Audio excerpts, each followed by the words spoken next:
నమస్తే రమగారు. నమస్తే జయ. రమగారు, ఏదైనా ఒక మంచి కథ చెప్తారా? పూర్వం ఒక పల్లెటూరులో చేత్ సింగ్ అని ఒక ఆయన, ఇదే పేరు, జరిగిన కథే అనమాట ఇది. ఎప్పటిదో ఒక రైతు ఉండేవాడు. ఆయన చాలా భక్తి విశ్వాసాలు కలిగినవాడు. ఏదైనా ఒక మొక్క మొలిచి, ఒక పువ్వు వచ్చి, ఒక కాయ వచ్చి, ఒక పండి, అది మళ్ళీ మొక్క మలవడానికి భగవంతుడే కారణమని అతను నమ్మేవాడు చాలా గట్టిగా. మన వల్ల ఏం చేయాలి, ప్రకృతిని గమనించుకుంటూ ఏ పరిస్థితుల్లో ఏ పని చేయాలో ఆ పని చేస్తూ ఉండాలి. దాన్ని వృద్ధి చేసే సహాయం భగవంతుడే చేస్తాడు. అలాంటి భావాలు ఉండేవి. ఇవన్నీ పురాతన భావాలు కదా. మనం ఏమనుకుంటాం, అన్నీ మనతోటే అవుతాయి అనుకుంటాం. అవును. మనం మంచి గింజ పెట్టాం, టైంకి నీళ్ళు ఇచ్చాం, ఫర్టిలైజర్ ఇచ్చాం, అదేదో ఇచ్చాం, ఇదంతా మనమే చేస్తాం అనుకుంటాం. కానీ దీంట్లో భగవంతుడి హస్తం ఉందని మనం నమ్మం. ఏదైనా పోయిందనుకో, దేవుడు నాకు అన్యాయం చేశాడు అనుకుంటాం. కరెక్ట్ అండి. ఎప్పుడు అంతే. మిగిలినవన్నీ ప్లానింగ్ అంతా మంది. నేను అట్లా చేశాను, నేను ఇట్లా చేశాను, నాకు అది తెలుసు, ఇది తెలుసు, చిన్నప్పటి నుంచి ఇంతే నేను, అలాంటివి బోల్డ్ అని చెప్తాం. నాకు తెలుసు. మంచి జరిగితే అది మన గొప్పతనం. ఆ, ఎక్కడైనా తేడా జరిగితే అది దేవుడు పక్కన వాళ్ళు దుర్మార్గుడు. కానీ దేవుడు కానీ దేవుడు దుర్మార్గుడు. పక్కన వాళ్ళ మీద కూడా తోసేస్తా ఉంటారు రమగారు. అది చాలా మంది చూసేస్తాం. వాడి వల్ల ఇలా జరిగింది, వీళ్ళ ఇప్పుడు వల్ల దైవం వల్ల జరిగింది అనుకో, సడన్ గా పెద్ద పెద్ద వానలు అవి ఇవి వచ్చేసాయి, సడన్ గా ఫ్లడ్స్ వస్తాయి, సునామీలు వచ్చాయి, అప్పుడు భూకంపాలు వస్తాయి. ఇవన్నీ భగవంతుని వల్ల కదా, యాక్ట్ ఆఫ్ గాడ్, భగవంతుని వల్ల అవుతాయి. మనం అదే కదా అనుకుంటాం. అవును. ప్రకృతి వైపరీత్యాలన్నీ భగవంతుడి వల్ల జరిగాయి అనుకుంటాం. అయితే ఈయన చాలా శ్రద్ధగా అదని మీద గింజలు విత్తనాలు వేసేవాడు, నారుమడి పోసేవాడు, తర్వాత చక్కగా అన్ని విత్తేవాడు, చేనుకు కావాల్సిన సహాయాలన్నీ చేసి భగవత్ కటాక్షంతో ఈ చేను నా చేతికి వచ్చిందని నమ్మేవాడు. అయితే ఓ సంవత్సరం అందరూ పొలం పనులు చక్కగా చేసుకున్నారు, అన్ని తవ్వి దున్నుకున్నారు, తర్వాత గింజలు చేశారు, అన్ని విత్తనాలు మళ్ళీ ఏమంటారు దాన్ని, ఊడుపులు గీడుపులు కూడా అయిపోయినాయి. ఊడవటం అంటే అదే ఏమంటారు, నారుని విడివిడిగా తీసి పెడతారు కదా, మొదటి నారు కుప్పగా వేస్తారు, ఆ కుప్పని తీసి నారుమడి వేస్తారు, ఆ మడిలో నుంచి మొత్తం కుప్పలు తీసుకుని ఒక్కొక్క చెట్టు విడివిడివిడిగా నాటుతారు. ఊడవటం అంటారు. ఊడుపులు, నాట్లు కాదు రమగారు, నాట్లు. మా వైపు ఊడుపులు అంటారు. ఓకే. మొక్క పొడవటం. మా సత్యవతి వాళ్ళ వైపు గులాబీ మొక్క పెట్టినా మొక్క ఊడ్చానంటుంది అది. వరిని ఊడుపు, వరిని వరి ఊడుపులు అంటారు. వరి నాట్లు లేదా ఊడుపులు. గులాబీ మొక్క పెట్టినా, టమాటా మొక్క పెట్టినా సరే ఊడవటమే, అదే ఊడ్చాను అంటారు. ఈ ఊడుపు కాదనమాట, దాన్ని వేళ్ళు ఊనుకునేలాగా చేయటం అనమాట ఊడుపు. అయితే ఏమైంది, ఆ సంవత్సరము వర్షాలు పడలా, క్రమంగా తేమ లేక, పైనుంచి నీళ్లు రాక, వర్షాధారమే ఆ ప్రాంతం అంతా, పంటలు రాల.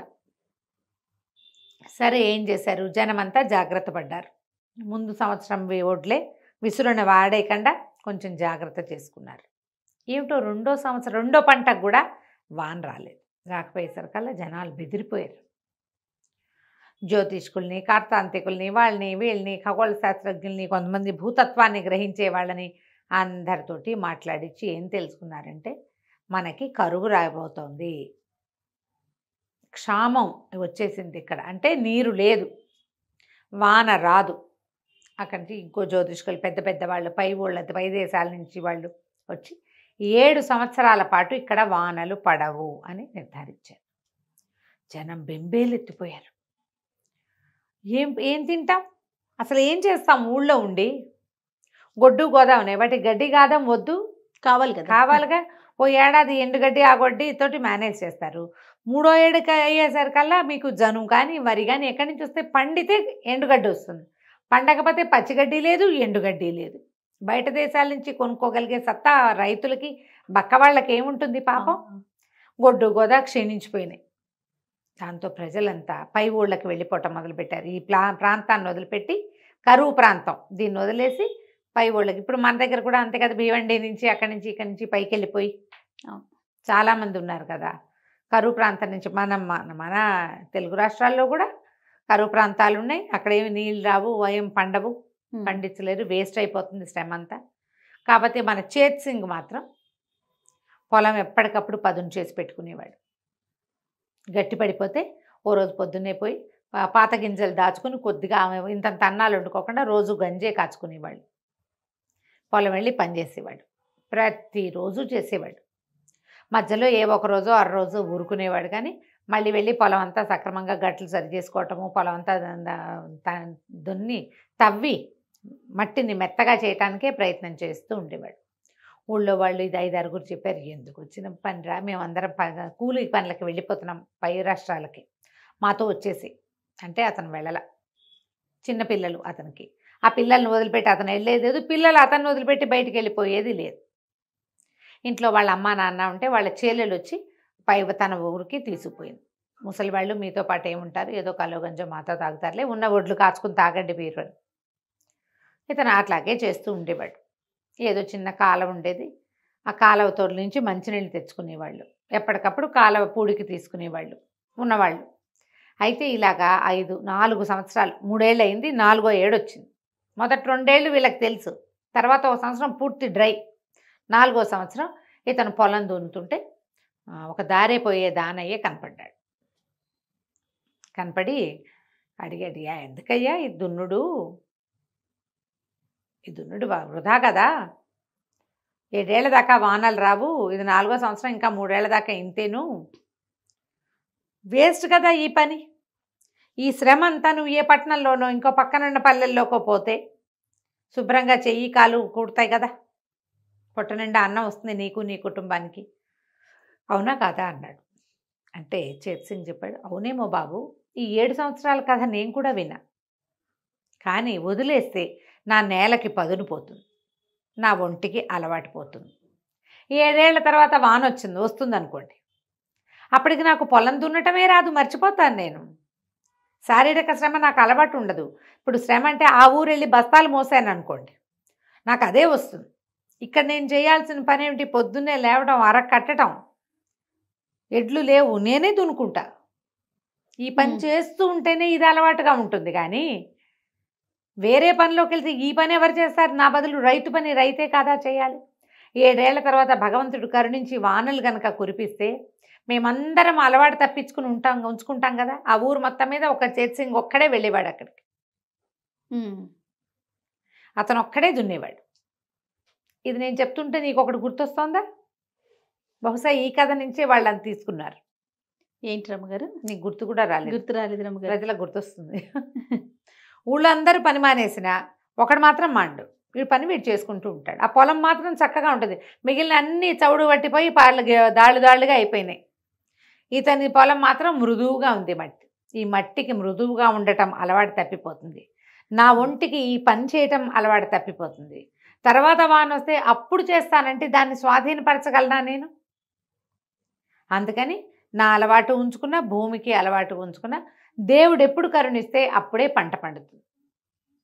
దేవుడు కరుణించలేదని నేను పని మానేయకూడదు, మన పని మనం చేయాలి. అనగానే ఆ దారిని పోయే దానయ్య కాదు, ఆయన వానయ్య, వరుణుడు. ఇతర దేవతల ప్రేరేపణతోటి ఈ ప్రాంతంలో 7 సంవత్సరాల పాటు కురవకూడదని నిశ్చయించుకుని ఉన్నాడు.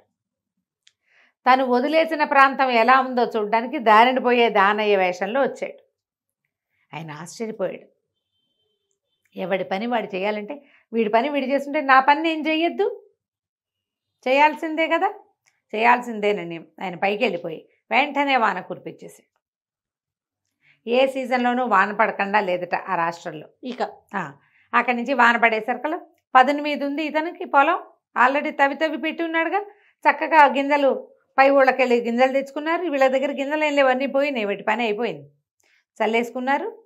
అందరికంటే ముందు చేత్ సింగ్ పంటే పండింది, ఎక్కువగా పండింది. మిగిలిన వాళ్ళందరికీ 10 బస్తాలు పండితే ఇతనికి 25 బస్తాలు పండింది. ఎందుకంటే ఇతని నేల పదును మీద ఉంది. తవ్వుతూ ఉండాలి ఎప్పుడు కూడా. మనుషులకి ఆ రకమైన శ్రద్ధ ఉండాలి. ఏదైనా అవకాశం వచ్చాక కోర్సులు నేర్చుకుంటామంట. ఎస్, ఆ విషయమేనా రమ్మగారు? ఎగ్జాక్ట్లీ. అవకాశం వచ్చాక అప్పుడు మనం ట్రై చేద్దామంటారు. అట్లా కాదు, నువ్వు ట్రై చేస్తూ ఉంటే అవకాశం పికప్ చేస్తుంది. రోజు చదవాలి. పరీక్ష వచ్చినప్పుడు చదువుతాం అనకూడదు. ఇవి బ్యాంక్ టెస్ట్లకి వాటికి ప్రిపరేషన్ చేస్తారా, నోటిఫికేషన్ పడ్డాక అప్పుడు మొదలు పెడతారు. అలా కాదు, మీ బ్రెయిన్ పదునుగా ఉంచుకోండి. భూమి ఎట్లా పదునుగా ఉండాలో బ్రెయిన్ కూడా పదునుగా ఉండాలి. చదువుకున్న వాళ్ళు చేయవలసిన పనే అది. మనకు అవకాశాలు లేవు కాబట్టి ఏ ప్రయత్నము చేయకుండా అలా మందంగా ఉన్నావనుకో, అవకాశం వచ్చినప్పుడు నువ్వు స్పీడప్ అవ్వలేవు. ఎలా అందుకుంటావు? అందుకోలేకపోతాం. అవకాశాన్ని అందుకోవాలంటే నువ్వు యాక్టివ్గా ఉండాలి, శరీరమైనా బుద్ధి అయినా. దానికోసమని ఎప్పుడు రెడీగా ఉండాలి. అవకాశాలు ఇచ్చేవాడు భగవంతుడే, అంతే. కానీ అవకాశం అందిపుచ్చుకోవాల్సింది ఎవరు? మనము. దానికోసం మనం రెడీగా ఉండాలి. కాబట్టి బ్రెయిన్ని పదును పెట్టండి. ఒంటికి పట్టిన మందం, బద్ధకాన్ని, సోమరిపోత్తనాన్ని వదిలిపెట్టేసేయండి. పురాతన కాలపు ఈ కథని ఒకసారి జ్ఞాపకం చేసుకోండి. It's a corporate story. Exactly అండి. ఎప్పుడు పనిచేయాలి, ఎప్పుడు అప్డేట్ అవ్వాలి. అదేదో అవకాశం వచ్చినప్పుడు అప్డేట్ అవుతాను అనకూడదు, నువ్వు చేస్తూ ఉండాలి. ఎంత పెద్ద ఉద్యోగంలో ఉన్నా కొత్త కోర్సులు ఏదైనా రాగానే నేర్చుకోవాలి. డాక్టర్లు, ఆయన ఎవరో ఒక డాక్టర్ చెప్పారు, ఆపరేషన్స్లో కొత్త కొత్త మెలకువలు వస్తున్నాయట. పాతకాలం వాళ్ళకి తెలియదమ్మా, మనం ఎప్పుడు అప్డేట్ అవ్వాలి, జర్నల్స్ తిరగేయాలి, పుస్తకాలు చదవాలి. చదవకపోతే మనం అప్డేట్ అవ్వలేము అని చెప్పారు. ఎంత మంచి విషయం, చాలా మంచి కథ రమ్మగారు. ఎస్, గుర్తొచ్చింది నాకు. రైట్ అండి. నమస్తే. నమస్తే.